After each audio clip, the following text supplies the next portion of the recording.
इस वीडियो को आप अपने रिस्क पर देखना, क्योंकि जो मैं बताने वाली हूँ उसके बाद कुछ लोग कहते हैं रात को उन्हें नींद नहीं आई।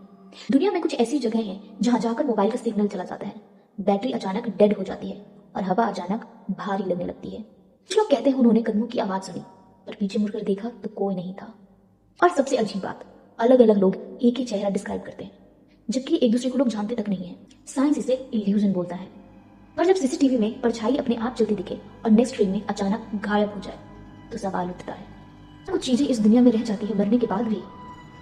पर असली डर यहाँ से शुरू नहीं होता है, क्योंकि कुछ लोगों ने कहा जैसे ही उन्होंने इस सच के करीब जाना चाहा, उन्हें लगा उन्हें कोई देख रहा है, और जो राज उन्होंने देखा वो किसी को बताया नहीं गया। अगर तुम वो राज जानना चाहते हो तो वेट करो पार्ट 2 का और मेरे चैनल को सब्सक्राइब करो।